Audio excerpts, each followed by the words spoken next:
হিসাবে জুলুম করেছে মানুষের উপরে, মানুষ বলে তাকে এই কাউয়া কাদেরকে।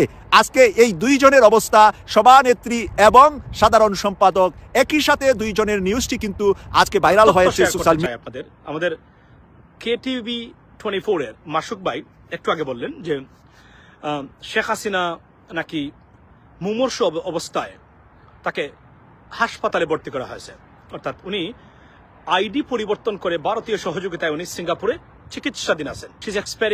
প্রিয় দর্শক, সম্পূর্ণ ভিডিওটি দেখলেন, বুঝতে পেরেছেন আওয়ামী লীগ এবং আওয়ামী লীগ নেতাকর্মীদের জন্য এক দুঃসংবাদ। কেননা আওয়ামী লীগ ইতিমধ্যে আমরা বুঝতে পারছি যে তারা একের পর এক দুঃসংবাদ শুনতে যাচ্ছে। একের পর এক দুঃসংবাদ আমরা আওয়ামী লীগের দেখতে পাচ্ছি। ইতিমধ্যে শেখ হাসিনা এবং ওবায়দুল কাদের সাহেবও নাকি গুরুতর অসুস্থ অবস্থা রয়েছেন। তাহলে দল কে চালাবে এবং আওয়ামী লীগ দলকে আবার নতুন করে হাল ধরবে?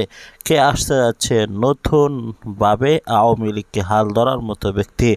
আমরা চাই না যে আওয়ামী লীগের দুঃসংবাদ আসুক, কিন্তু বিধাতার বিধান সেটাই সত্যি যে আওয়ামী লীগ একের পর এক দুঃসংবাদের মধ্যে পড়ে যাচ্ছে। আওয়ামী লীগের সভানেত্রী শেখ হাসিনা এবং ওবায়দুল কাদেরের অসুস্থতাকে কেন্দ্র করে এখন গণমাধ্যমে তোলপাড়। আমরা আল্লাহ তাআলার কাছে দোয়া করি, আল্লাহ তাআলা তাদেরকে যেন সুস্থ করে দেন, এবং যদি কোনো ভুলভ্রান্তি দুনিয়াতে করে থাকে সেটার জন্য অবশ্যই শাস্তি হবে। প্রত্যেকটা অপকর্মের শাস্তি আল্লাহ তাআলা